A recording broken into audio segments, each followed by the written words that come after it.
Oh fuck, yeah. Whoops. Forgot about that. Hello, welcome to the show. I'm Jacob Davidson, and I am in North Texas. No, I don't need headphones. There's nothing to watch. Sorry, I'm a little razzled. I woke up to no power. Had a power outage on the whenever I was asleep. I realized I forgot to brush my hair.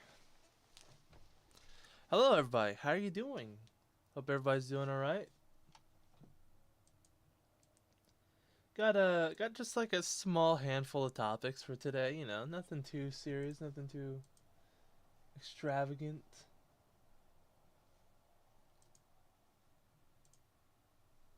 There we go. Got the Sorry, I was getting the chats pulled up. And I needed to find the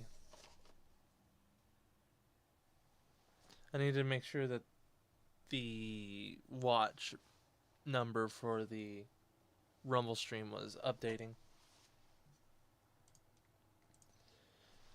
So today will be Florida kind of wrote a similar law to what Washington did the other day that I read, where parental custody can be lost depending on certain circumstances. And people are calling Florida fascist, which is pretty rich. Wall Street doesn't seem to like Biden anymore. They're calling him too old, or at least that's what Fox News claims. Minnesota, guys, it fucking sucks. Mercado's been telling us this for like ages now, though.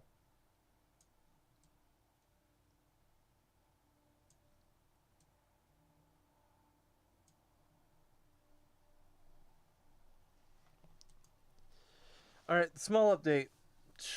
Maybe. Anything to talk about before we get into it?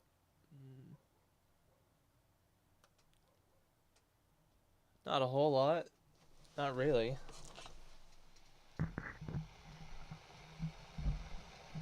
I guess I should just get into it. No time to waste. No time to kill. I got like a little less than 2 hours, maybe, to stream. Because that was my unfortunately decided time frame. I was able to find some topics, so hopefully you guys will be able to enjoy that.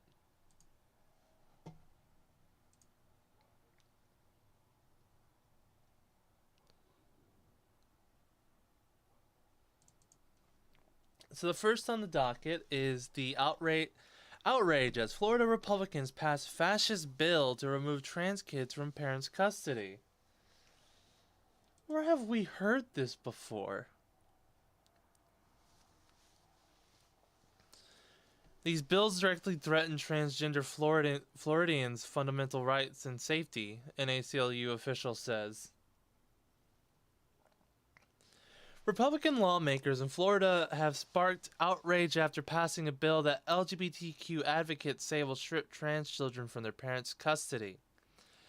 SB 254, which one former lawmaker has called fascist legislation, will allow the state to rip children from their parents when they are at risk or subjected to gender-affirming health care. The bill is written so that even a child of a Floridian parent living out of the state could trigger the law. I can't believe I'm writing this. Carlos Guillermo Smith, a former House lawmaker and state's first Latino LGBT representative, wrote on Twitter last month, "This is fascist." I have...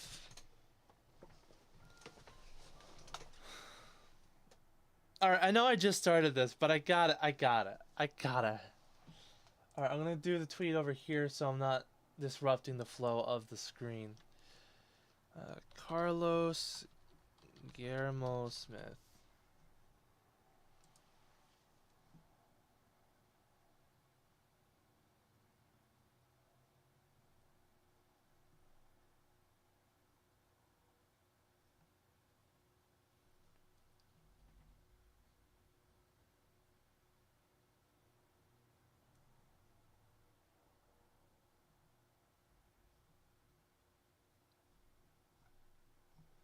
It said last month.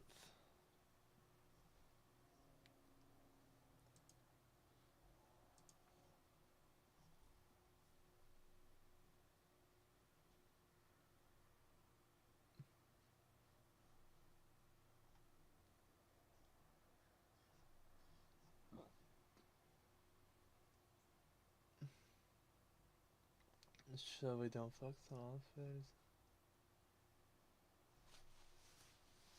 Last month.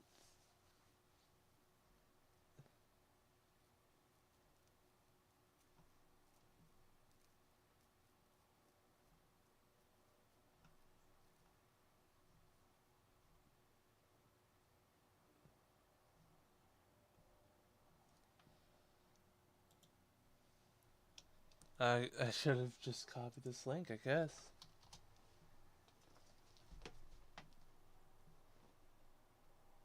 A new Florida bill will tell courts to seize transgender parents away.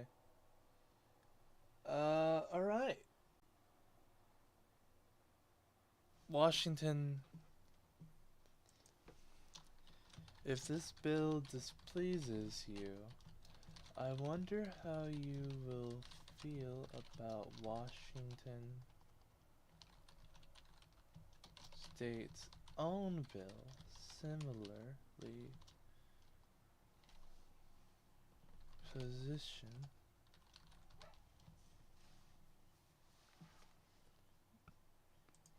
What's it? What was it? Washington Senate Bill 5599.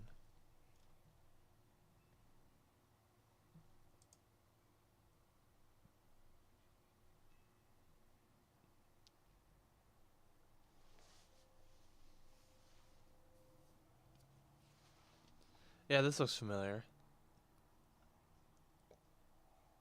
Original bill. Yeah, it was 9 pages. Gender.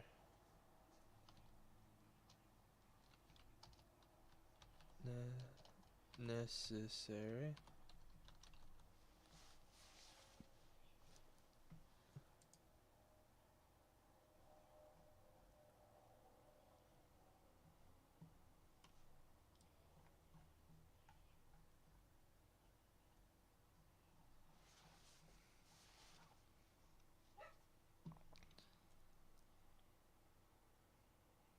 Five, 4, 8, 9.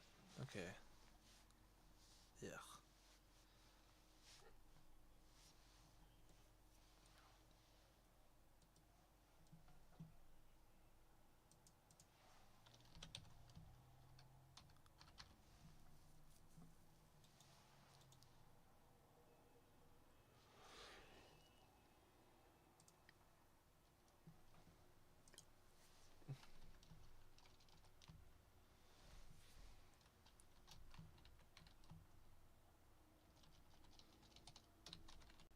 Would you have voted for a similar bill in Florida?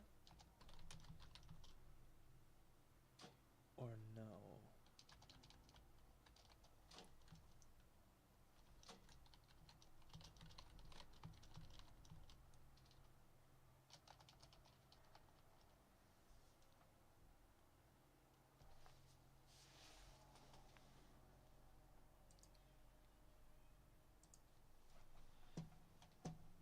It said last month, but this was in March. Last month, March, April. Yeah, last month. Fuck.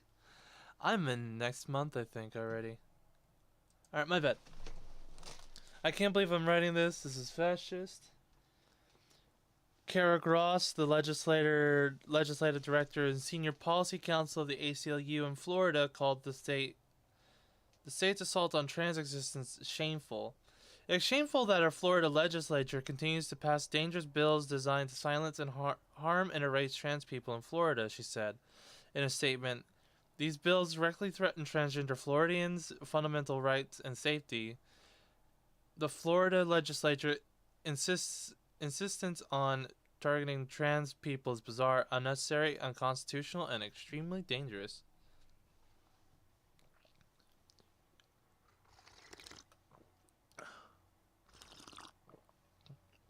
She said bills like Florida make it impossible for transgender people to go about their daily lives like everyone else, and that it invites abuse and hostility from the public.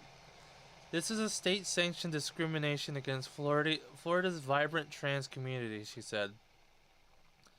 The Florida legislature approved 3 bills on Wednesday that aim to eliminate any expression of non-cis, non-hetero expression from public life. HB 1521 is the state's restroom bill, which prohibits businesses from utilizing gender-inclusive bathrooms. Senate Bill 1438 empowers the state to take punitive measures against businesses that host LGBT-friendly shows or drag performances. It also gives the state the power to prohibit minors from attending events it deems inappropriate. Minors will be barred from events even if their parents consent, a policy that flies in the face of Governor DeSantis' educational agenda that favors parental consent to an extreme degree.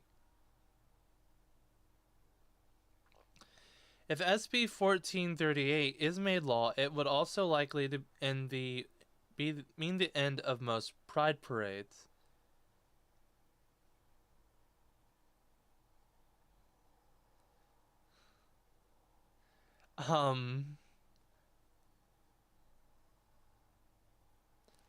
Oh, this fucker. Oh man, independent Alejandro Caraballo, a former staff attorney at the Transgender Legal Defense and Education Fund, noted on Tuesday that the Treasure Coast Pride Fest has already canceled its parade for this year. He previously condemned HB 254 as Florida approved pass for kidnapping trans kids. This is a green light to transphobic family members to engage in state-sponsored kidnapping, he wrote. The bills were approved shortly after the state renewed its controversial parental education rights law, which prohibits teachers touching on sexual or gender identity issues while teaching young kids or young children.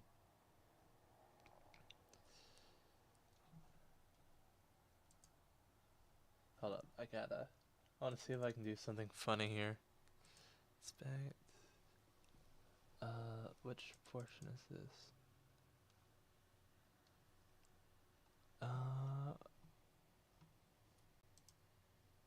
Console.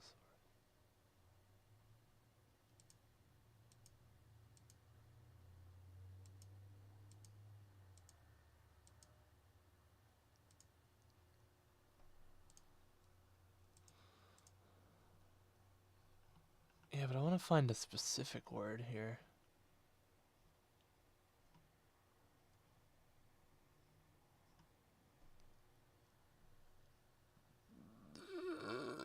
My bad. So sorry.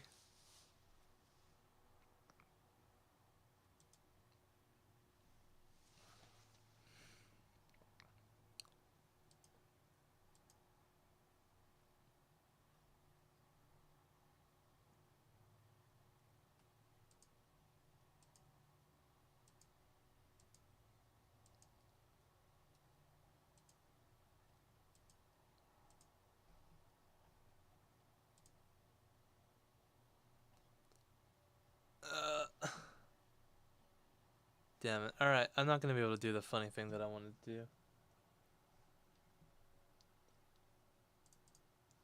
But yeah, it's not don't say gay, it's obviously the parental rights bill.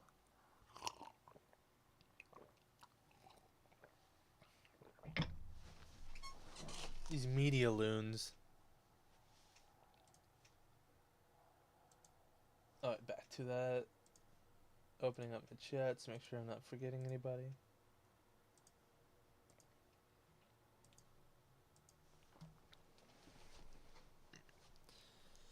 Human rights lawmaker. So the problem with this bill is that it's basically these bills are they're basically similar to the Washington bill. What's it? SB 254. Florida.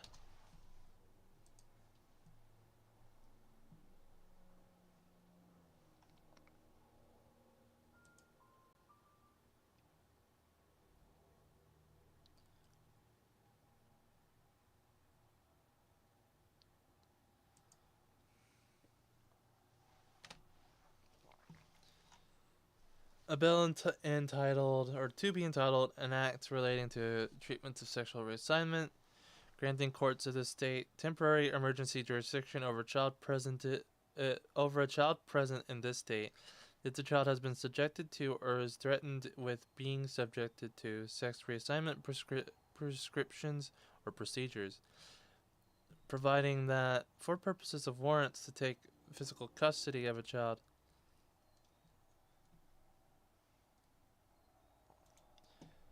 I actually wonder how Twitter responded to the Washington bill. Washington State SB 5599.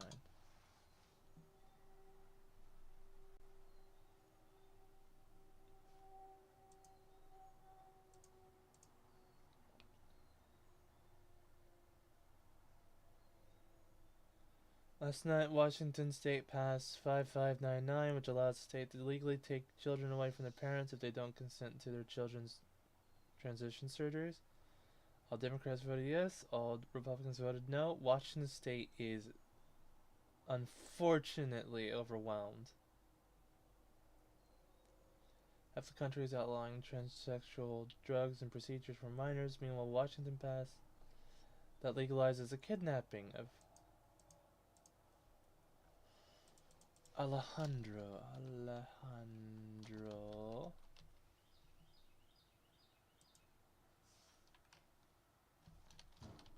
Guess I should do S queer.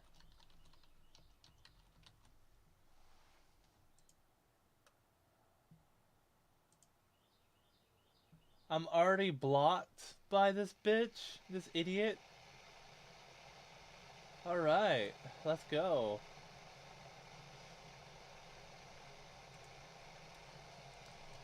Five 5599.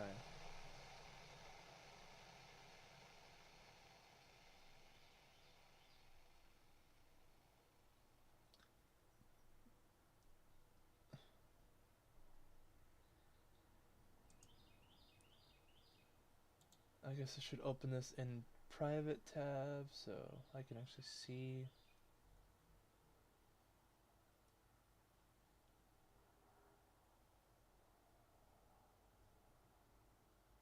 Damn it.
Huh. Something's happening in Fort Worth.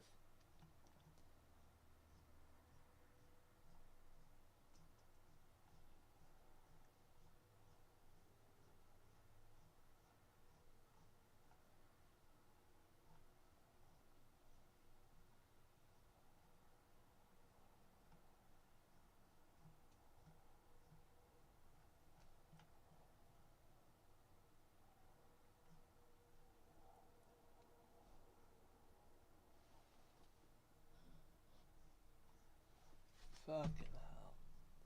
You know how hard it is to find some tweets?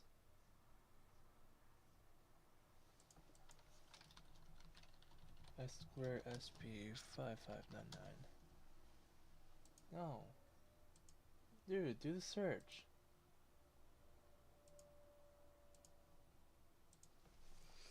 Ugh.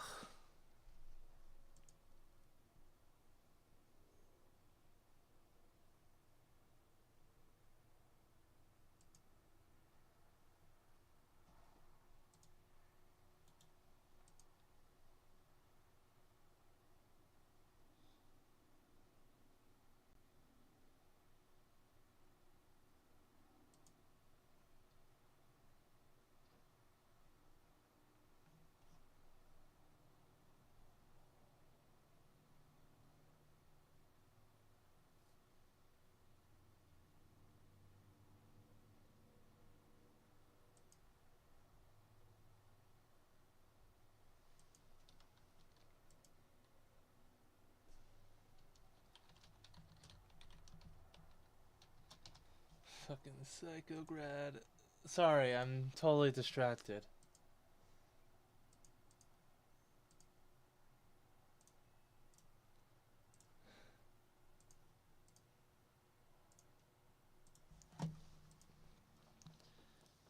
But yeah, this bill where it's stricken or deletions, where it underlines or additions. I'm guessing there's few additions here. Alright, the child has been abandoned or it is necessary in an emergency to protect the child because the child or sibling or parent of the child is subject to or threatened with mistreatment or abuse, or it is necessary in an emergency to protect the child because the child has been subjected to or is threatened with being subjected to sex reassignment prescriptions or procedures as defined by in 45601. So yeah, I don't actually need to go through the whole thing. It prohibits state fund use. It prohibits actions being done towards kids as defined as that. It's basically cut and dry. It's a law basically protecting kids from being forcefully transitioned. I gotta fight myself. There's apparently a Fort Worth event going on. Oh, this wasn't on the docket, but I'll do it later. Here, put it down here.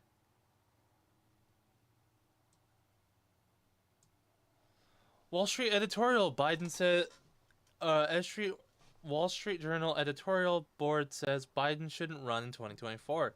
His decline is clear. Oh, hot. It's really hot. The Wall Street Journal editorial board argued President Joe Biden is too old to run for re-election amid reports he's likely to announce his 2024 bid next week. I wonder where this actually said, though.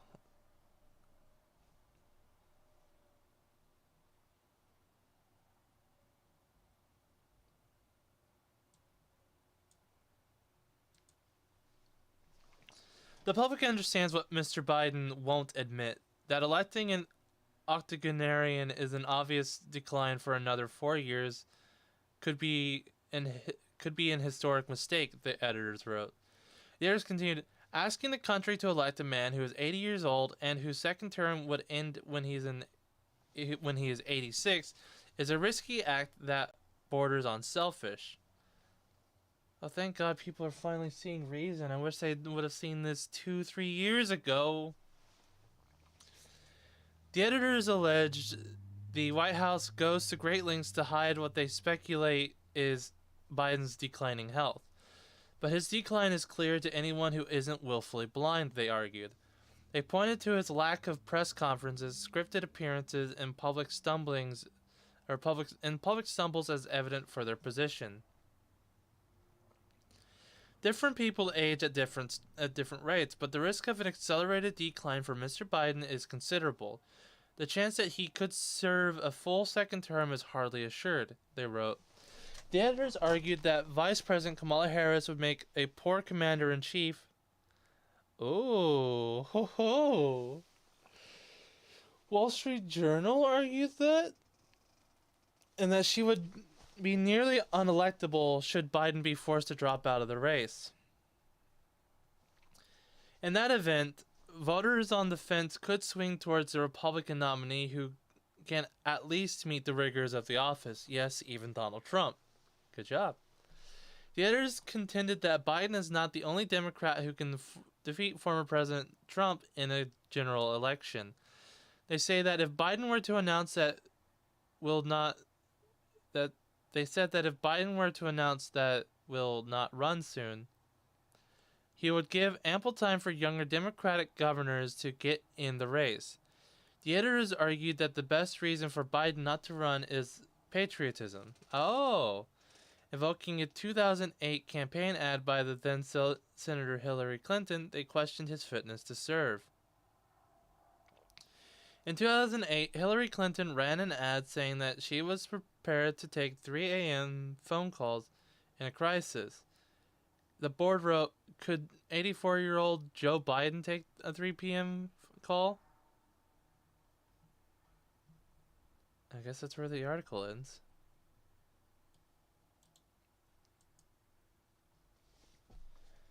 So, Hillary bit at Biden. Shit.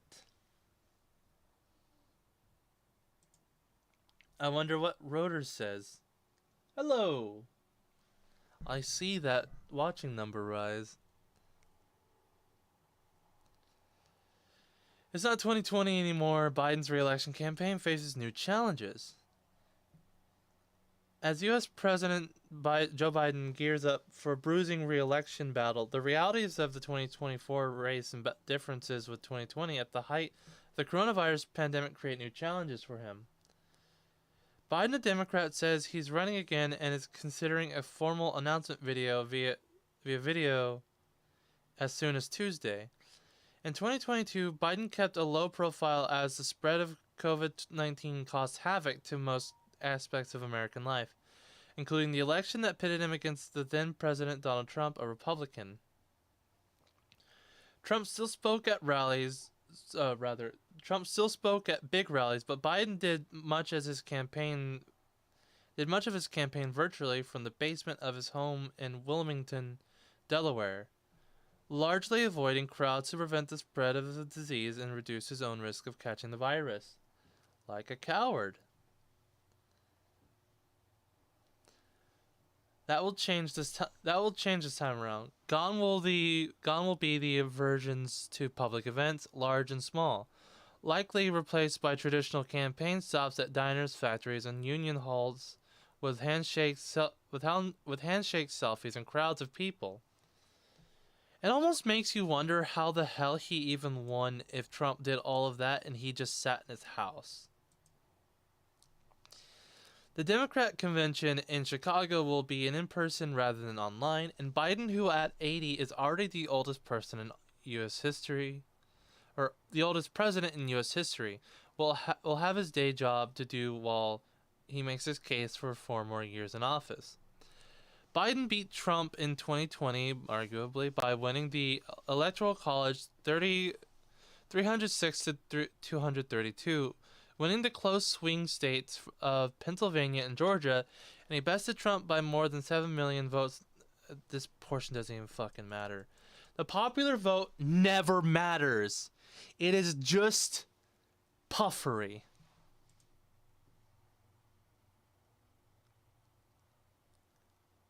It doesn't matter. The 7 million votes bullshit is unimportant.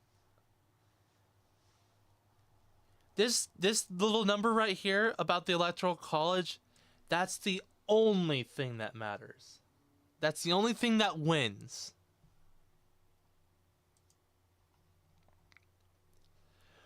Age factor. Republicans will watch closely for signs of a diminished schedule to suggest that age has made Biden less fit for campaign trail and for the White House.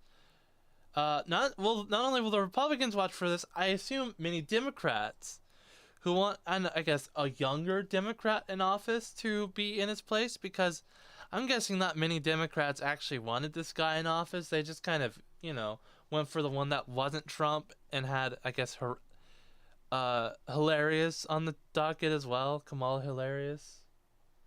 I shouldn't call her that. She's not fucking funny.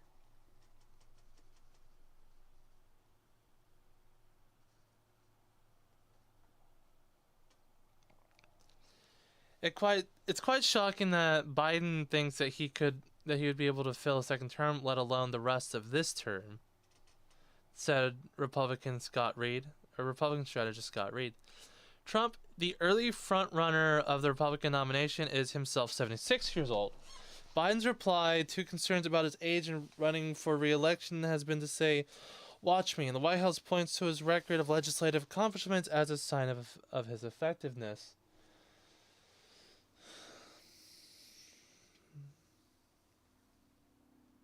I would love to have sit him down and ask him what his campaign or what his presidential accomplishments were for his term and have him name them out one by one and what he specifically did. An extensive travel schedule is not the measure of a candidate's ability to do the job, said Democratic strategist Karen Finney. That's what they say until the Republican side can't meet that same demand. There's no scenario where the Republicans don't try to make this an age issue. We know that. And so the focus has to be on what is the most effective way to reach the American people. Some of that, yes, is going to be in-person events and travel, but there may be other innovations. Well, the cell phone was made ages ago, so I guess you have that. Broadcasting was also invented ages ago, so you could also probably do that. But people want the personal touch. Biden campaign aides reinvent his 2020 strategy as COVID-19 spread across the country. Some of the innovations were regarded as a success, including star-studded virtual fundraisers done without the need for expensive travel. But other changes were more controversial, including months-long prohibition on the use of door-knocking by campaign volunteers and the regular appearances by Biden in his home's basement, which became a meme panned by the right-wing voters. It would have been memed by left-wing voters anyway. It's a little goofy for your strongest candidate in the or to take the office to bitch up and stay at his house to go and campaign. Could you imagine if someone who wanted to get in power just sat at home and was like, vote for me, if you want change, vote for me, I'm the guy, yep, that's it, and then did nothing else? Having to get out more than in 2020 could help, Biden said. Meg Bostrom, co-founder of the Topos Partnership, a strategic communications firm.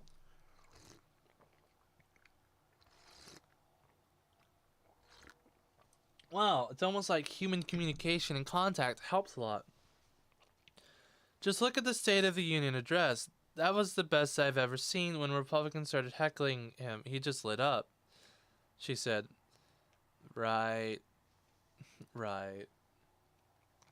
We're making the country good.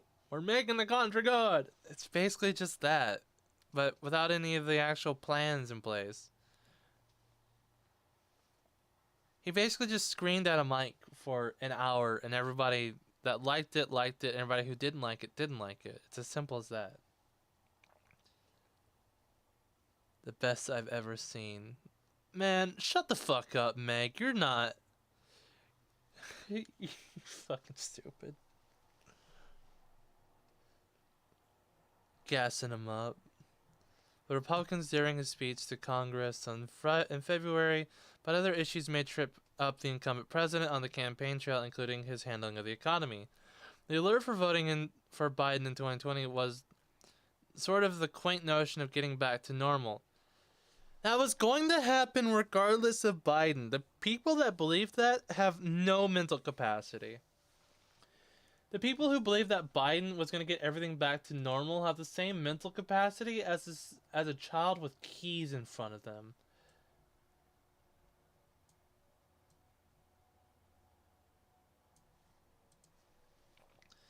But the other issues, okay, John said Republican strategist Ford O'Connell, referring to the chaos of Trump's time in office. The chaos around Trump's time in office. He didn't create it and he didn't contribute to it. He just let it go.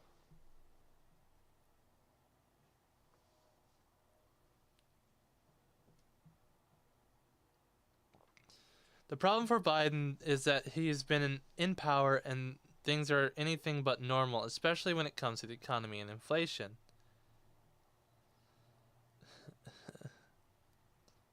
Recession concerns. Oh, this is just a full fucking breakdown. Okay, I'm almost at the end of it anyway. Recession concerns. Biden took office in January 2021 just as COVID vaccines were rolling out and economic conditions gradually normalized during his early tenure after the shock of the nationwide shutdowns that were caused by the states individually, not the president. The United States now boasts 3.2 million jobs over the pre-pandemic peak. Well, of course! They rolled back their shutdowns after the election.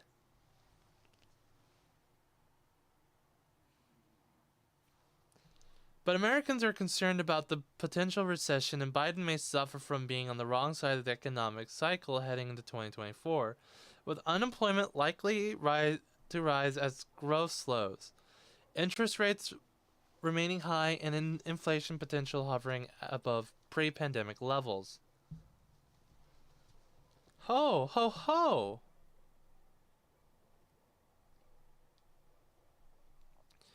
Trump, who has announced his re-election bid already and could be Biden's opponent again, is expected to follow the strategy that he employed in 2016 and 2020, with multiple large rallies to energize his base. But he will first have to win what could be a grueling Republican nomination contest, something that Biden, as an incumbent without major opposition inside his party, will not face.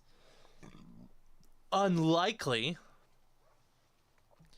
We don't need fire and brimstone. We don't need rah-rah rallies, Democrat strategist Joe Lestingy.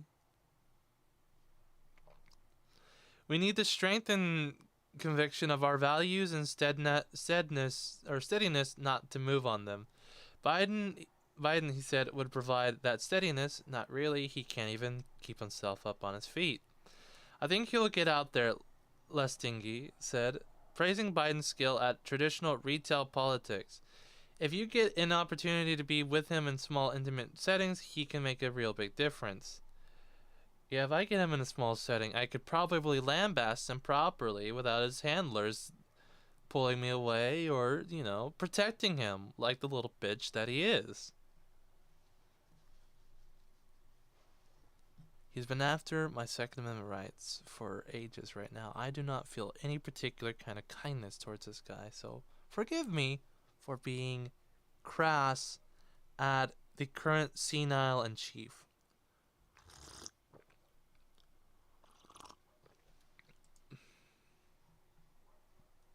Oh, fuck. That tea hits good when you're at empty stomach levels.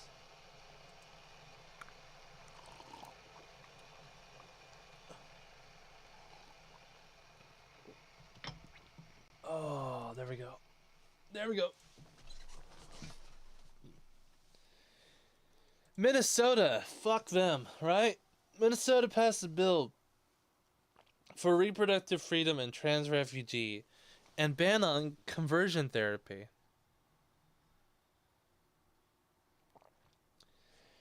If they're going to ban conversion therapy, they're going to hurt themselves because transgender affirming care is conversion therapy. It's just not lambasted as much. Minnesota Senate on Friday took up 3 bills. DFL leaders? Who the fuck are the DFL? Okay, whatever. Leaders say are designed to protect Minnesotans and people who visit the state seeking medical help ultimately passed all three. Because, of course, they're a liberal hellhole. As of 1 p.m., Senator Scott Dibble, DFL Minneapolis, said the bill banning conversion therapy had passed in the Senate. The bill bans the practice of giving therapy aimed at converting members of the LGBT community to a heterosexual lifestyle for anyone under the ages of 18. I have to fight myself from tweeting about this. At least right now. Today is a historic day in Minnesota. We are affirming that being LGBTQ plus is normal, healthy, and natural. Nothing about it is any of those things. This portion in particular. After years of carrying this bill, the Minnesota Senate passed this long overdue legislation to ban the dangerous and discredited practice, Dibble said. The medical and scientific community has been clear that the individuals deserve to be supported for who they are, and by passing this bill, we should show our LGBTQ Minnesotans that we will do that. That we will do that. Fucking hell. Shortly thereafter, the Senate passed the Reproductive Freedom Defense Act by a vote of 34 to 29. Supporters of abortion rights championed the passage. The champions of reproductive freedom in our legislature have made it clear that Minnesotans will not stand for the attack on abortion rights and access that have spiraled out of control across the nation. They were not spiraled out of control, they were restored to their status quo. Megan Peterson, executive director of Executive Director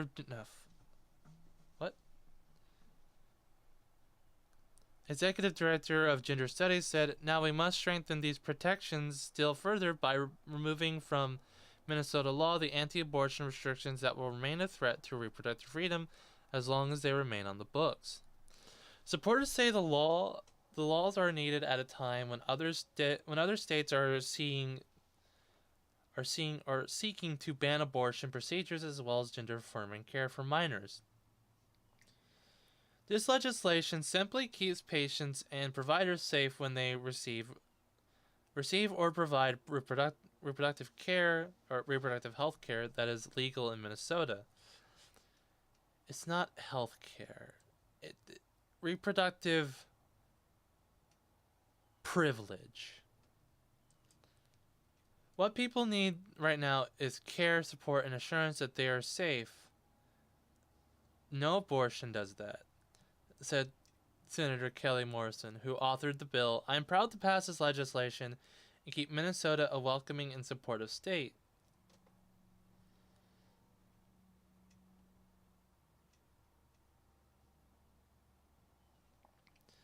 Finally, after 4 p.m., the Senate passed a bill that would make Minnesota a refugee state for transgender people. All 34 Democrats voted in approval, while 30 Republicans voted against it. Three Republicans did not vote, according to the chamber roll. I guess they kind of figured out that the head count would kind of work against them.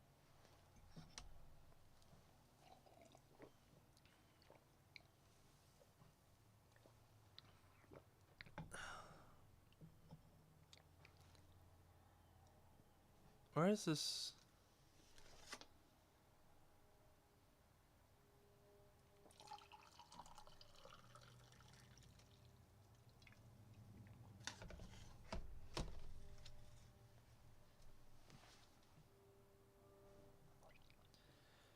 The consideration, the consideration of transgender refugee comes as a part of a string of moves that have served to bolster transgender rights in the state. Minnesota lawmakers recently passed legislation that aimed to make Minnesota a refugee for transgender people. Those pushing the legislation forward said it would protect trans patients and providers of gender-affirming care from legal actions in other states where such care is banned and restricted, creating a safe haven in Minnesota.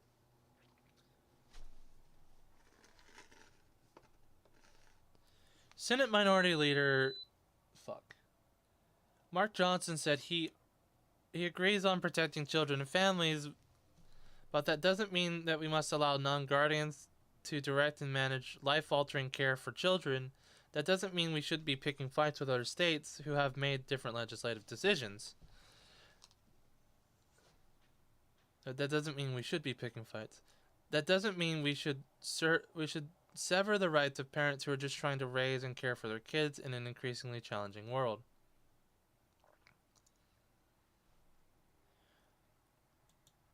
Oh, this is the fucker that got reelected. The forces of hatred and bigotry are on the march in states across the country. But let's be clear, in Minnesota, the march stops at our borders. When the trans right refugee reaches my desk, I'll be proud to sign it into law.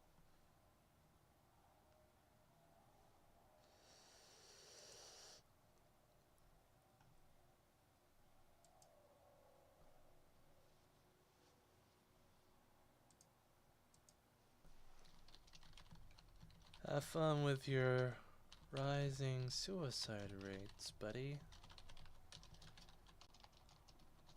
Hope you don't end up harming more kids and people than you can't imagine. There we go.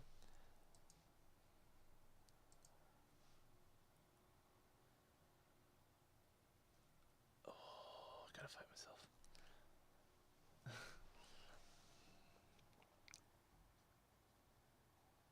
I should have asked if he would keep them.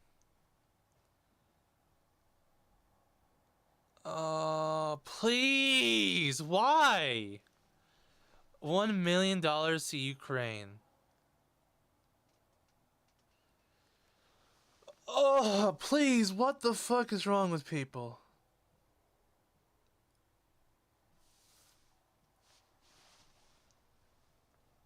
Joseph the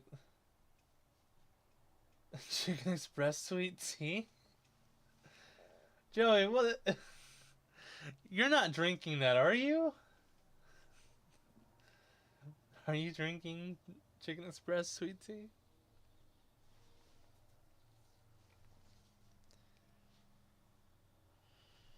Meanwhile, neighboring states... Nah, Monster. Is it Zero Sugar Monster or is it like Monster Monster? Meanwhile, neighboring states have moved in the opposite direction earlier this week. North Dakota's Republican Governor Doug Burgum on Tuesday even signed 2 transgender athlete bans into law, effectively prohibiting transgender girls and women from joining female sports teams in K through 12 in college. You already know 0 calories. Yeah, I figured. Thanks for joining the stream.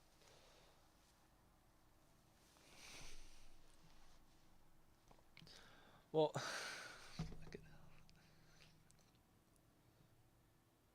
while rights are being stripped away by the courts and by lawmakers in states across the country, Minnesotans have told us time and again that they want us to expand rights, not take them away, and that they don't want us to criminalize their health care. Senator Majority Leader Carrie... Oh, fuck. What is his name? Ziedzik? I still don't know what DFL stands for. Today, the Senate DFL majority is leading the act to ensure the right to reproductive health care. We are also taking steps to protect those seeking gender-affirming health care within our borders. And we have banned the cruel practice of conversion therapy. Today, we are protecting rights and expanding rights for Minnesotans and those seeking care in our state. All 3 bills are expected to move to be signed into law by Governor Tim Walz as early as next week. What is the difference between gender-affirming care and conversion therapy, though? Like, I don't see the difference, really.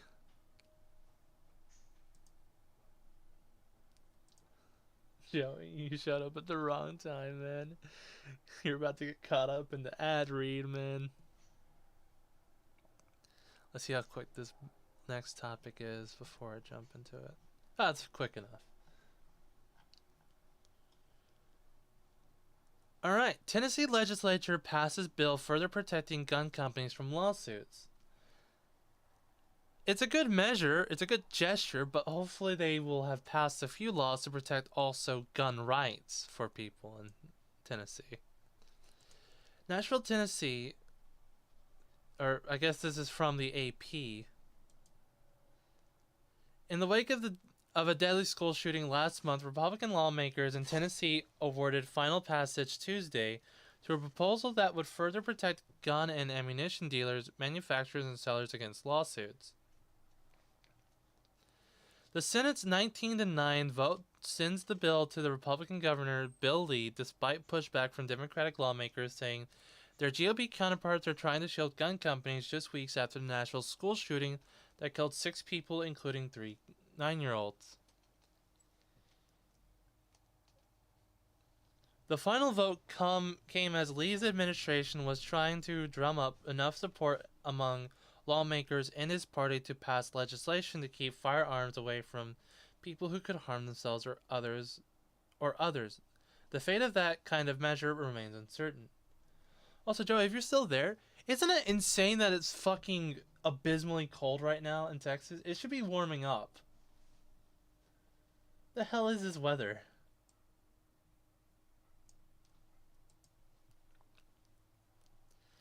Lawmakers are hurrying to finish a legislative session as soon as this week while receiving national scrutiny over the expulsion of 2 young black lawmakers who are now reinstated over a House floor gun control protest. Students, parents, and others have also applied pressure for weeks to pass gun safety measures. Democratic Senator London Lamar, a Memphis lawmaker, said it's disrespectful timing to push through protections for gun companies while people continue to march at the Capitol for gun control changes. The civil liabilities bill passed just ahead of protests in which people formed a human chain through Nashville to the Capitol in support of gun control measures. God damn it. I'm challenging you not to pass this bill because we need to do more to protect citizens from gun violence than the people making the guns that people can use to kill more people.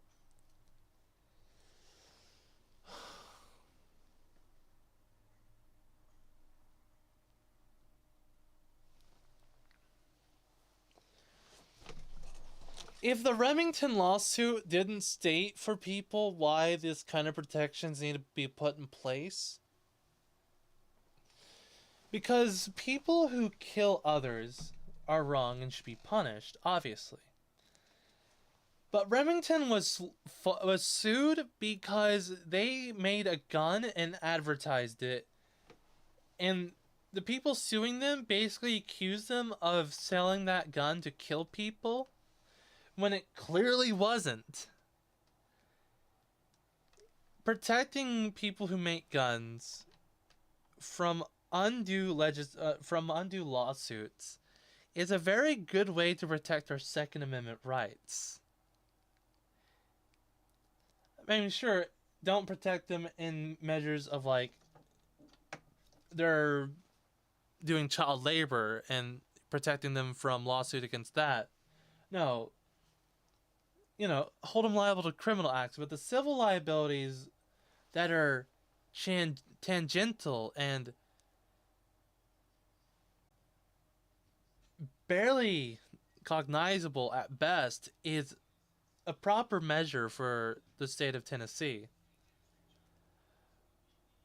Lamar's an idiot.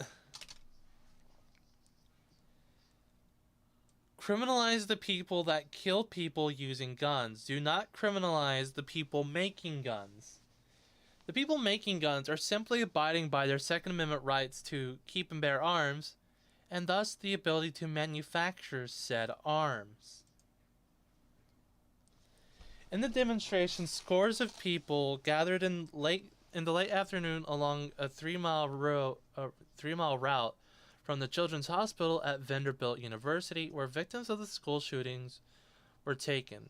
to the state capitol, some with arms outstretched and hands clasped, and others linked arm in arm. The demonstration stretched from sidewalk near campus to a plaza outside the capitol, where many held signs that said with messages such as "I am a voice for gun safety."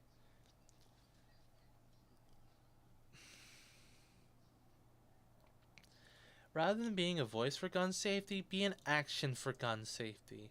Arm yourself. Protect yourself.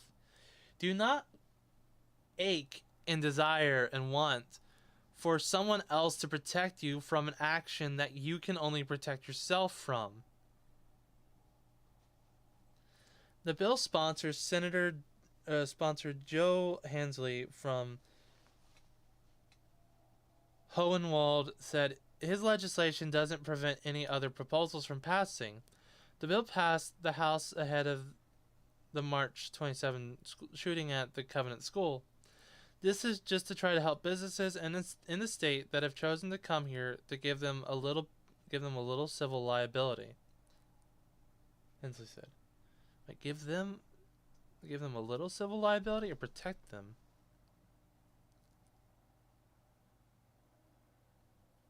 The Tennessee bill spells out half a dozen situations in which a gun and ammo company could be held civilly liable, and Tennessee state courts exempt others. The Republicans voted against the legislation, including Senator Art Swan of Maryville, who said gun makers have encouraged the environment we've got right now.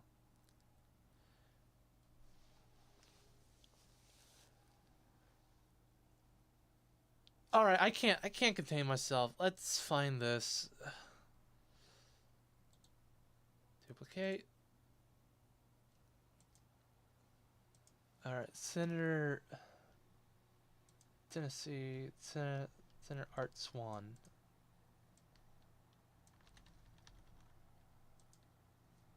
I have no patience.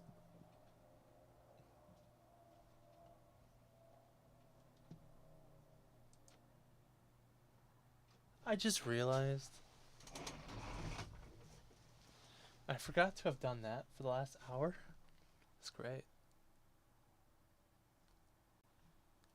Art Swan, is he on Twitter? He should be.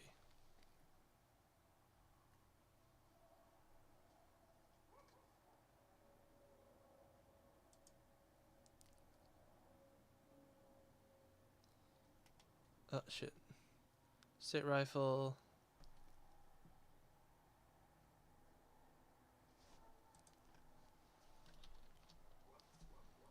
I'll just copy this quote. Pull up the chats again. Apparently they dropped.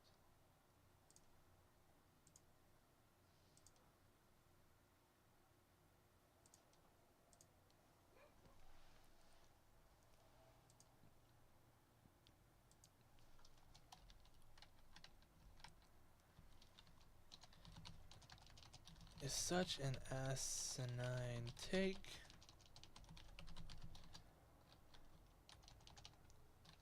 I could find Nazis with more sensibility than this.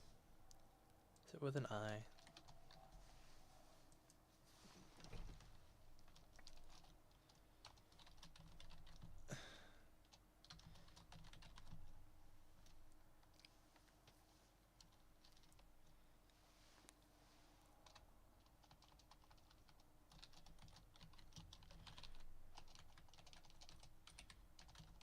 Car makers have encouraged the environment we've got right now.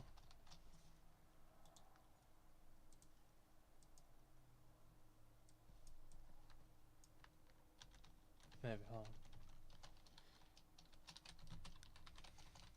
It's like accusing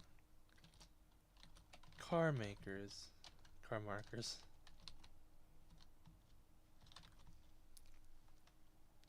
for creating the string of deaths caused in crashes, despite them not doing those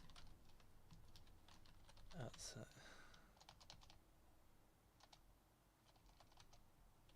Doing the act. There we go.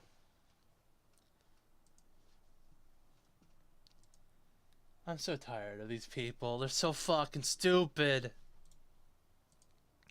They're accountable for it, and we need to hold them to it, Swan said. The firearm industry remains largely shielded from liability under federal law. 17 states do not have special immunity for the gun industry, and Tennessee is already not among them, according to Every Town for Gun Safety, a gun control advocacy group. God damn it. Last year, Remington, the company that made the rifle used in the 2012 Sandy Hook Elementary School massacre in Connecticut, settled with the families of those killed in the shooting for $73 million. The families had accused the company of targeting younger at-risk males in advertising and product placement in violent video games. I just want to say this right now. The families of the Sandy Hook Elementary shootings, as tragic as their lot is that they had kids who died, the kids are innocent. The kids are fine. The parents themselves have turned out to be utterly retarded. Complete fucking Neanderthals.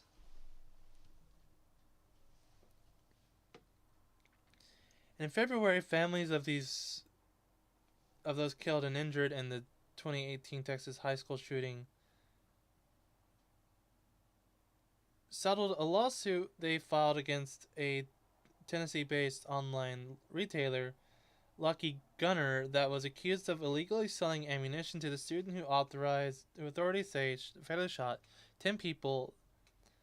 The owner of the company, Jordan Mollenauer, sits on the Tennessee State Board of Education. The company was accused of failing to verify Demetrios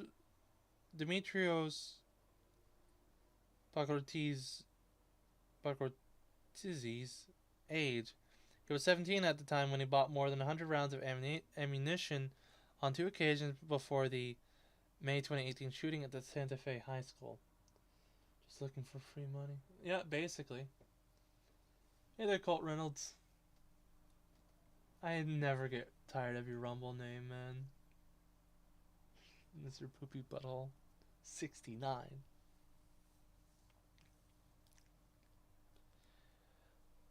There's 30 rounds in a box of ammo. I went to the range a couple times, so I have a very firm remembrance of this. A box of 5.56, if he used an AR-15. 5.56 as a box is 30 rounds. That's one magazine. 100 rounds is 3, 6, 9. Less than 4 full magazines. If my numbers are right. He basically just hold up. The company was accused of failing to verify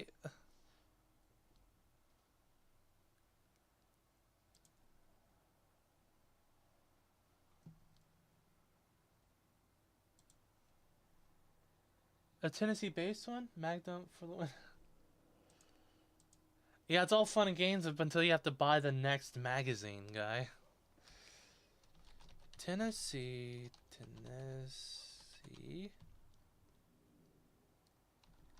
ammo laws.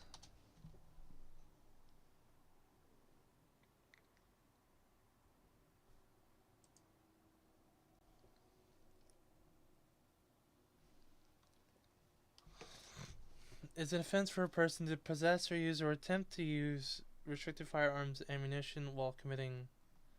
Alright, age. Nope. It's an offense for any person or corporation manufacturer, sell, offer, or sale, display, force, sale, or use in states Any ammunition cartridge, metallic or otherwise, containing bullet with a hollow nose cavity that is filled with explosive material. Man, this sounds fun! To detonate upon impact. Go.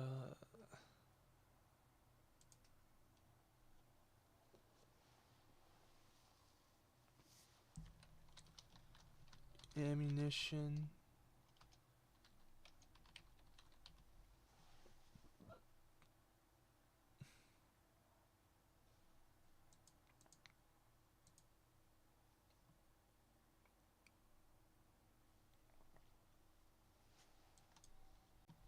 Transporting, storing firearm permit.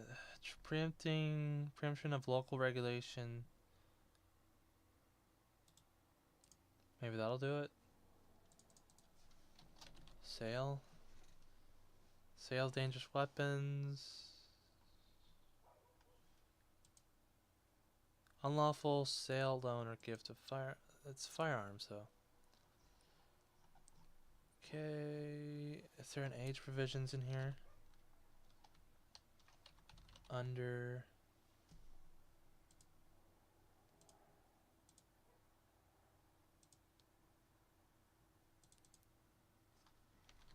Check.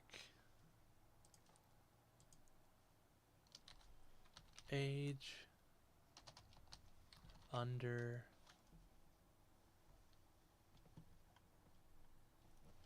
I don't think there's a law that he had to do that.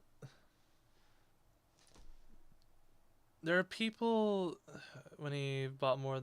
There are people that we should be going out of the way to protect this week. Senator Jeff Yarbrough of Nashville said, and we've been receiving emails and calls. People are holding up signs telling us to go out of our way to help those people. Not one of those signs say protect the gun manufacturers. I'm gonna send him an email and tell him to shut the fuck up. How about that? Here's a sign from him. Fucking hell. And it seems like I've made the time. Here we go.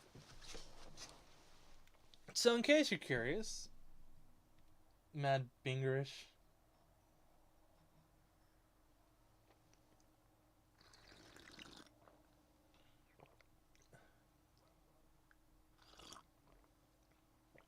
Dude, I hate these people. All of them. My rage for them builds every day. But on the bright side, something that can quell your rage. Very good tea. At the Dragon's Treasure, a haven for anime and tea lovers, for 10% off. Use code Layman. That's right. I have a code. Layman. Will get you 10% off of every purchase. Merchandise, tea wares. You can get a fancy little tea holder. Or it's a tea wares. Yep, right here. These tea tins can hold your tea. They're fucking great. Little infusers. You can dunk it in your tea. Or in your hot water with tea in it. Make it taste pretty good. Kind of want to get these cups. Hopefully I do. Maybe. Cast iron pot. Seems a little bit much. But these little sippy cups right here. Dude. I want one. I should probably buy one in like the near future. The Dragon Boat Yixing teapot. Looks pretty cool though.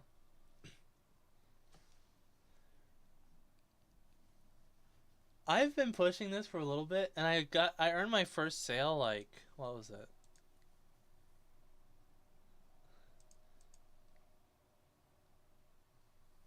I had my first coupon use like 15 days ago. Not even, but a little bit less than that. I'm so happy. I do support these guys. It's great tea. I've been drinking on it all day. I would use like a Japanese style teacup, but I have a whiskey dick mug and I like it.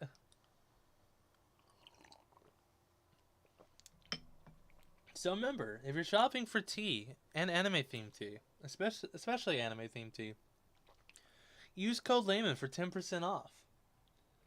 I have no financial interest in this investment. No way. I get 5% of the kickbacks on it, and so it would be greatly appreciated. Don't forget to use the code. I have my own code because I'm a Dragon member. It's just like $20 a month or $217 a year. And I forgot to use the code on like a $66 purchase, which would have saved me like $10. I'm so mad. It will be one of my biggest blunders.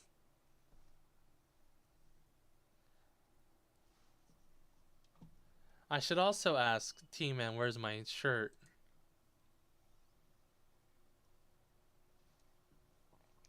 But yeah, code Layman at Dragon's Treasure for 10% off.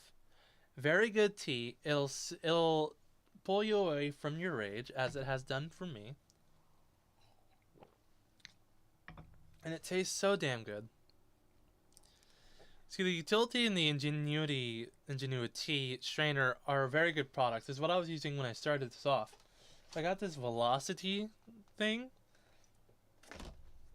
and it has been a treat. I have not regretted this purchase, because it's made both of these things into one, and it's very convenient. But yeah, that's enough about that. It's a very good way to transition from my topic into the ad read, so that was pretty good. Pretty happy about that. Back to it.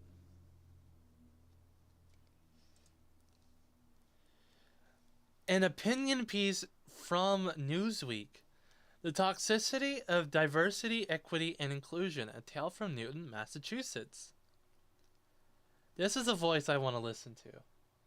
This man right here has a voice against the DEI of the world. And man, do I trust it. Oh, I didn't ever think about that. See this little effect right here? This little negativity? Oh, fuck. Hold on. It's needing to load.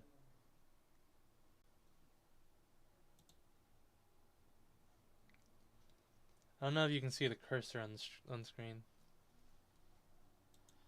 So this is the effect of dark mode.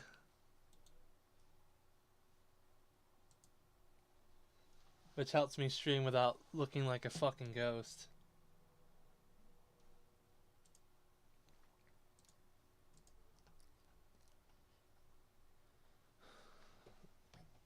Hold on, gotta finish this off. Very good.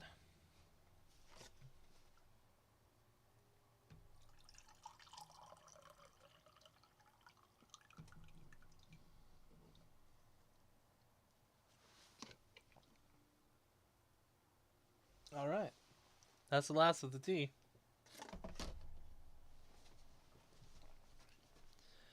A white grievance backlash has arrived in Massachusetts. To hear the liberal media tell it, a white grievance backlash has arrived in Massachusetts to hear the liberal media tell it.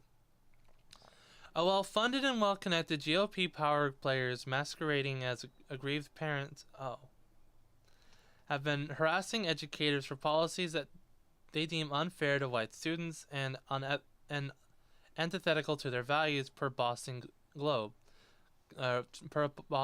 columnist. It's white backlash politics, and that's clearly coordinated with right-wing money, and engaged in a campaign of whipping suburban parents into a frenzy to win elections for Republicans. Sounds sinister, but if you talk to parents at the center of the ongoing fight over diversity, equity, and inclusion in public schools in Newton, Massachusetts, you'll find something very different. You won't find MAGA Republicans opposing DEI in schools, but rather liberal Democrats who have noticed a shift in their children's school system priorities. And their complaints have nothing to do with being white. One parent had a child excluded from an affinity group, a race-based social group, while other parents were dismayed to find an accelerated math program that was in place for years and had been scrapped due to equity concerns. Still, others were troubled to learn that their children's English and history instructions was filled with language dividing everyone into categories of oppressor or oppressed. When these parents questioned the school about these issues, they were told that their complaints targeted aspects of their children's education that were consistent with the values of Newton Public Schools. That was true in 2022. NPS shared these values in their statements of values and commitment to racial equity, with imperatives like take immediate and sustained action to dismantle racism in our schools and communities. And it is essential to give voice to those who have traditionally been underrepresented and historically marginalized. The statement of values consists of typical progressive anti-racism language, which leaves you with no doubt that blacks and other minorities are marginalized and have no agency, and adhere to highly subjective fundings of unconscious bias. The statement of values left many parents with more questions than answers, so they decided to engage further. They addressed their concerns at Newton's school committee meeting, where they were summarily dismissed, so they submitted a letter to NCS and the interim superintendent seeking to amend the statement of values. While we recognize that it is a well-intentioned statement, we seek... Is this a letter for the students or for the... Oh, yeah. While we recognize that it is a well-intentioned statement, we seek a revision of the current statement so that the application for a superintendent will understand that Newton upholds a culture of fairness, understanding, and common humanity, reads the letter. The revised statement should include compassionate principles for positive change. The letter went on to spell out an alternative DEI approach. This was the great sin that led to those parents being smeared as MAGA extremists committed to white grievances. Or grievance, a request for a slight modification to the DEI approach. Diversity, equity, inclusion be toxic and harmful to parents and kids alike in the school system. Who would have fucking thought? True equity, it turns out, is divisive to the left. Their letter was ignored, so the parents and community members behind this effort decided to create a petition requesting an academic principal advisory committee that would review and recommend revisions to the public school systems goals and curriculum. They thought they might get 20 or 30 parents to sign. They were shocked when they got nearly 300 signatures.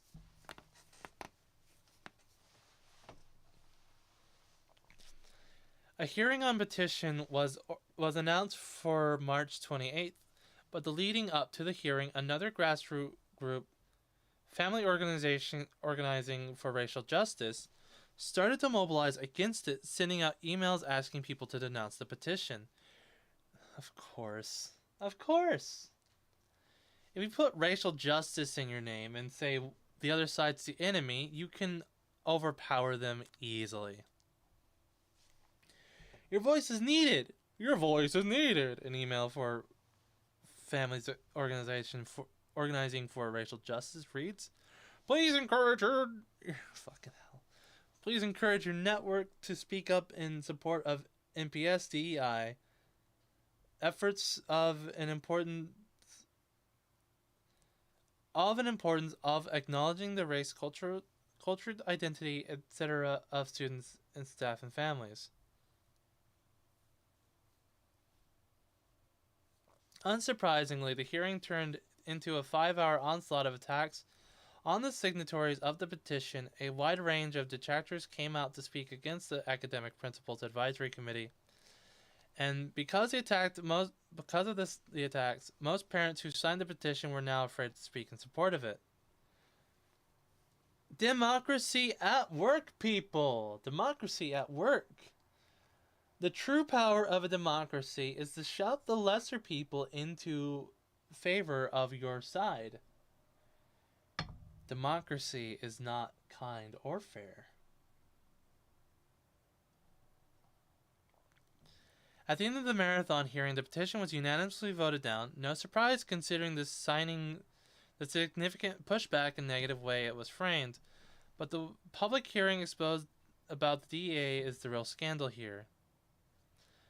I have long railed against DEI, which gives too much credence to diversity, distorting the means of equity and reducing inclusion.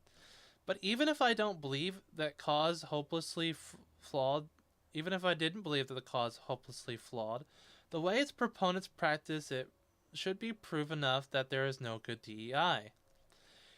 In case after case, DEI proponents viciously denounce as racist anyone who questions these programs. They create strawman arguments and call liberals MAGA extremists for opposing their own extremist views. Children who should be the focus are overlooked in deference to the feelings of progressives. This all or nothing DEI approach in education is destined to fail, but will not go away until people stand up in face of personal attacks. All Americans of conscience should support those willing to do so, because our children depend on them. Charles Love is the executive director of Seeking Educational Excellence, co-host of the Cut the Bull podcast, the author of Race Crazed BLM 1619 and the Progressive Racism Movement. The views exposed in his articles are the writer's own. I gotta give Newsweek a lot of credit for this. Charles Love.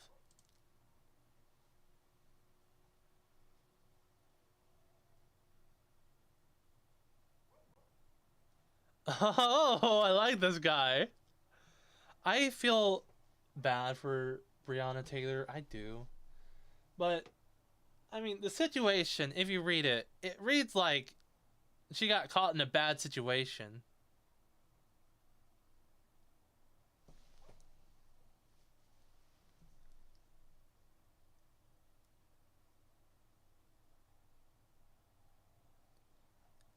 Charles Love, I would love... If anybody knows a way to get in touch with Newsweek, I would love to get in touch with Charles Love. Hold on, I'm gonna go to camera view real quick. I'm gonna see if I can get some of that.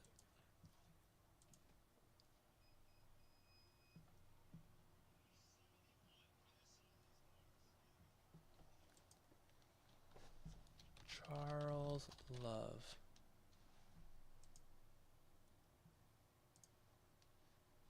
Author, speaker, thinker, passionate about solutions, host. The Charles Love Show, The Answers of Logic.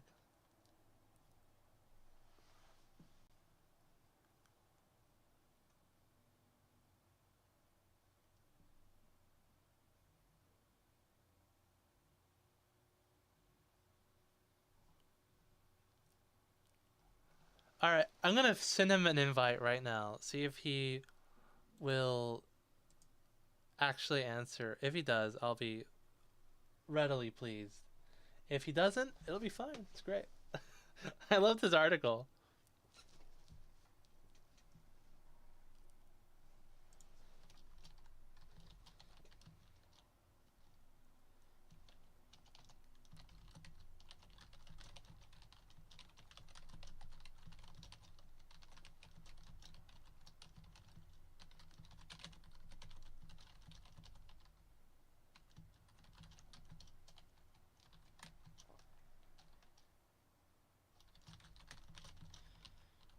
Particularly, even if it wasn't.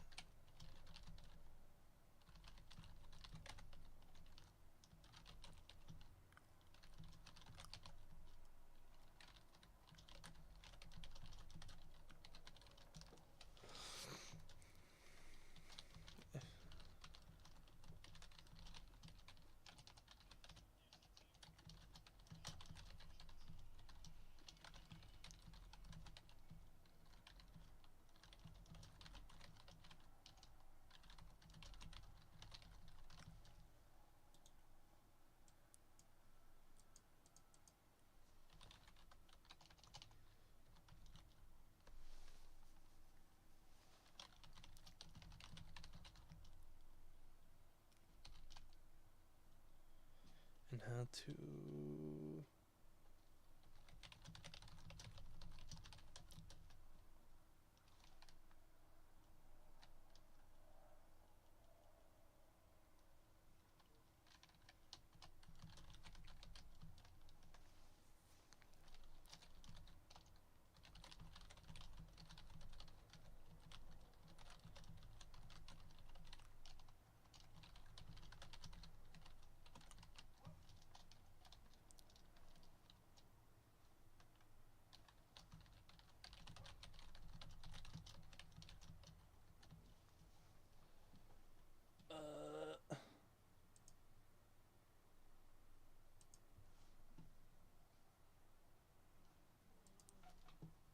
Alright, I have my links. Having a notepad where all your links are saved is actually very, very handy. There we go.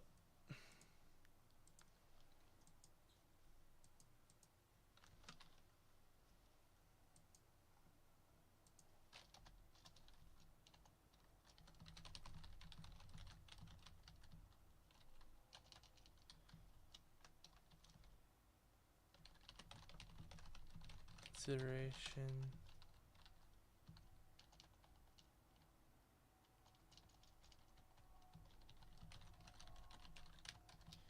Have a good day, sir.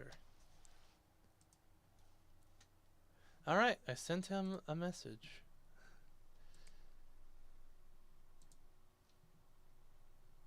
There we go.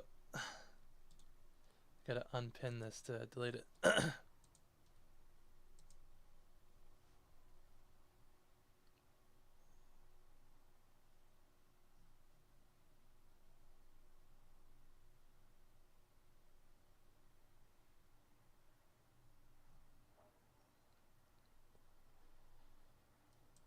Alright, I gotta get back from Twitter onto the topics.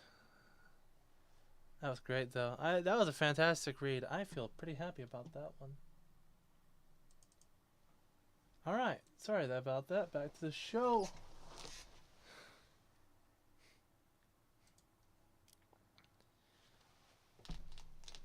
Oh, right. This is yesterday's topic.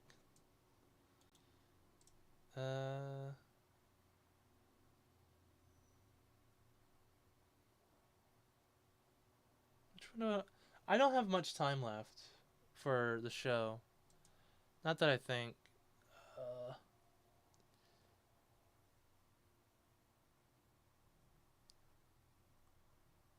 No, I might be able to finish this up. I could also bring it closer. Turn up, Mikey White. Turn up your microphone. Well, I fear I'm too loud sometimes. Is this better?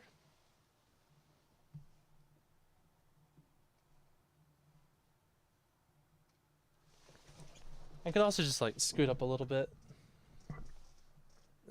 Sorry about that. Thanks for the feedback.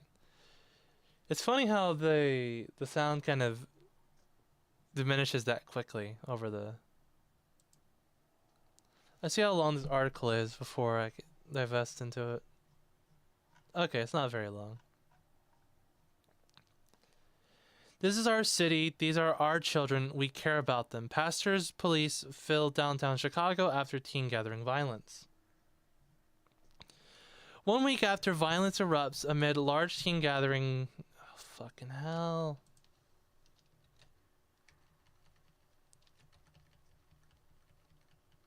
There we go.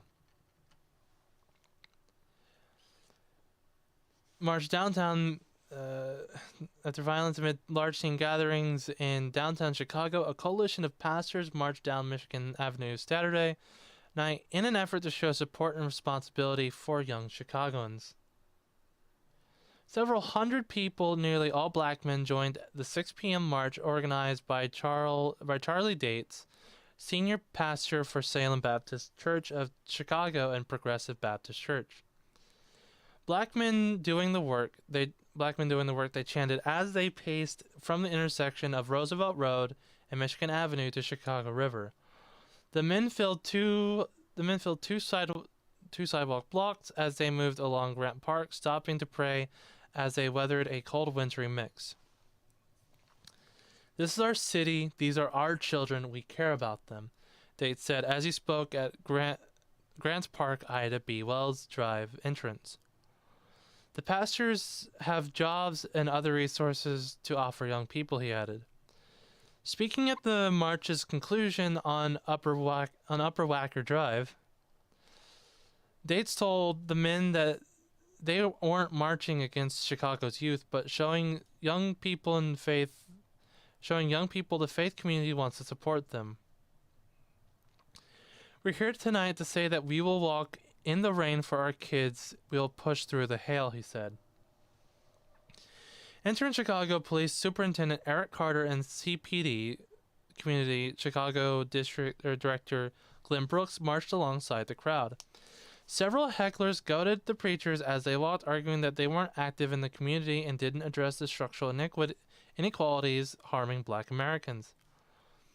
Bryce Clement, 44, said he joined the march to push back against stereotypes about black men not caring about their communities and Chicago being irredeemably violent. I really want the stereotype to go away.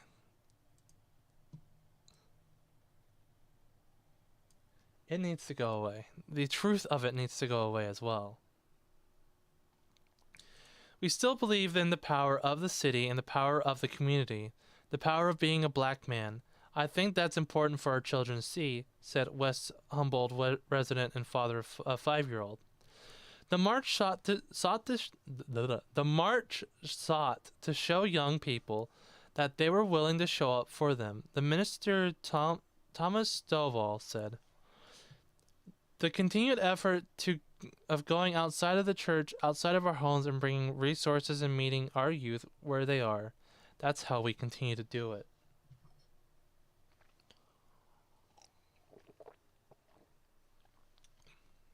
There were no large groups of teens and no apparent disturbances in the area at 7 p.m. Dozens of police cruisers lined the road near the park, and dozens of officers followed alongside the marchers on foot and on bike. Their work will continue as they connect resources like jobs and summer programs to kids who want it, Dates told the Tribune after the Saturday event. Dates understands the fears of some after last week's chaos, he said, but added that it was only a small fraction of the young people in Chicago and what he called the greatest city in the world. I appreciate everything that this guy is doing, but I do not believe the statement. I just do not. Love what he's doing, but this is not true. That fear has turned into action, Date said. We got to believe. At around the same spot last Saturday, chaos broke out as hundreds of young people gathered together one night after a similarly unruly gathering at 31st Street Beach last Friday. Street Beach. During last weekend's mayhem, some young people blocked traffic, jumped onto a CTA bus and attacked a passerby during the mayhem, and 2 young boys were shot as they stood in the crowd. The disorder led to at least 16 arrests and sparked concerns from local leaders and activists while garnering national attention. But police reported that no notable teen gatherings or associated crimes occurred during downtown Friday night. Dozens of police cars were scattered throughout the loop, and hundreds of tourists milled around the busy shopping, dining and theater district.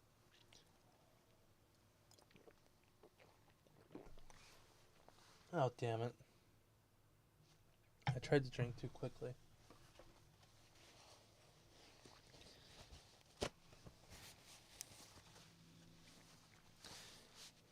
At Millennium Park, guards checked identification to make sure no one under 18 entered alone during the evening.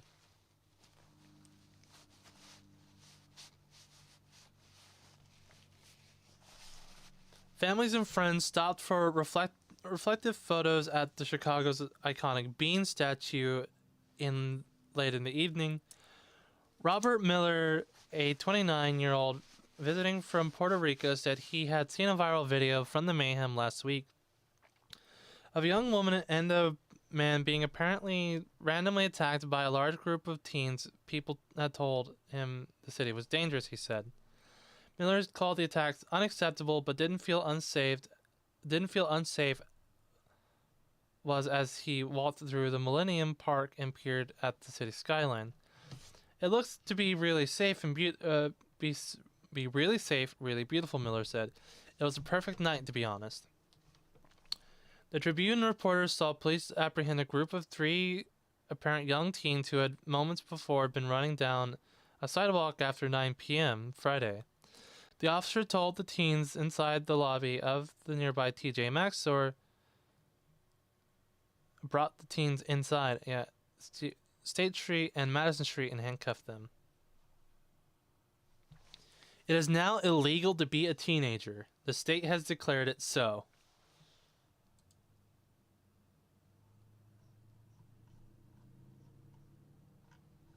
I think I'll wrap it up here. I'll get to these two, or these three later.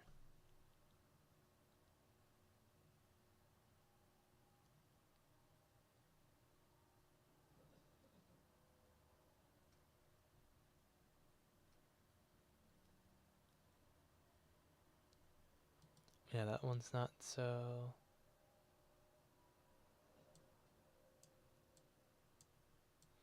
I have probably a show for tomorrow. And I'm working on a little idea for a day off from politics. So, just to give you a slight sneak peek, I believe this is it. A game I played called Devil May Cry. It's what I grew up on whenever I was from 12 onward. It was my life. I grew up on it. It was the best thing ever that was made. And no game has since beaten it in any way, shape, or form, to my knowledge. Here is an iceberg for that. And I'm going to cover all the topics of this, maybe Monday, maybe Tuesday.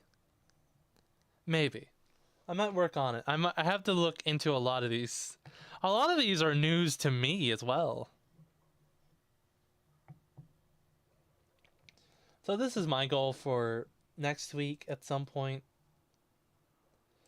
I know it's not 2 hours in, and I apologize for that, but I don't have the energy to do, I guess, 20 more minutes.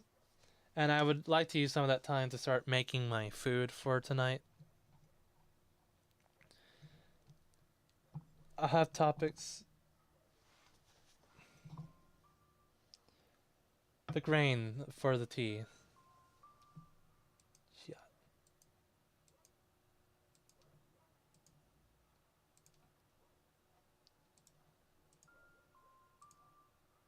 My phone's going off.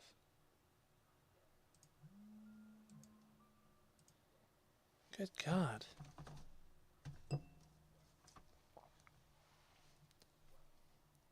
What the hell?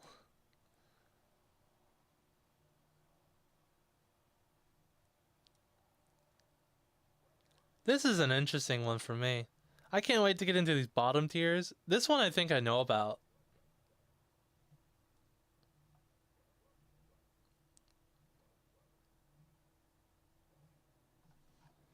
But yeah, I plan on doing this as a break from politics and government stuff.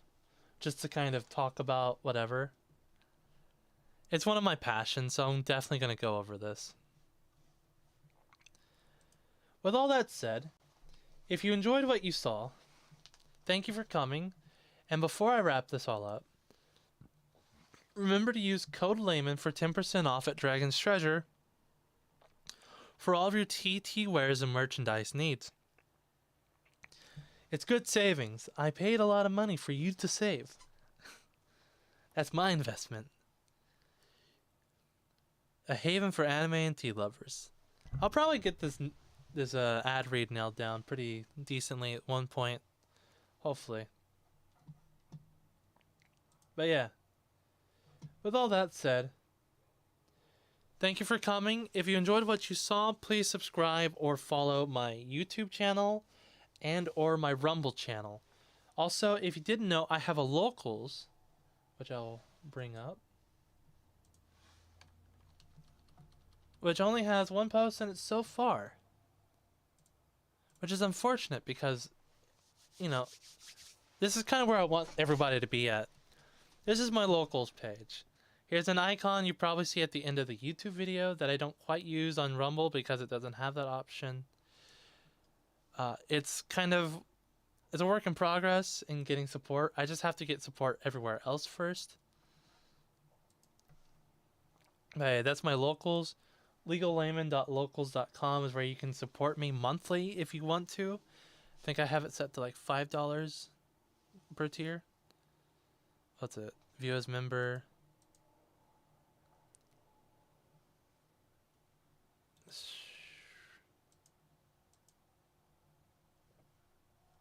Yeah.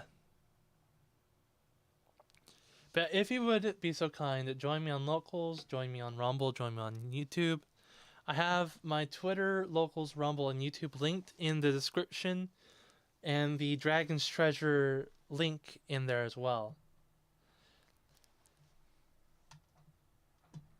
If you liked all that you saw and appreciated what my content brought for you, hopefully you'll consider joining those. With that said, thank you everybody for coming to the show. Thank you for anybody who watched live. Thank you for anybody who watched who's going to be watching on the replay. Thank you, Joey, for coming up to the stream. Thank you, Colt Reynolds, Mikey White. Thank you for showing up. It means a lot, very much. And this has always been fun for me. So I'm hoping to do this more tomorrow. Hopefully I'll have that Devil May Cry iceberg set up for you guys to enjoy. I might do it as a video or a live stream. I'll figure that out later. But regardless, thank you for coming. Thank you for watching. Remember to support me on Locals, Rumble, YouTube, Twitter. 10% off with code Layman on Dragon's Treasure. I think that's the show. Hang loose, guys.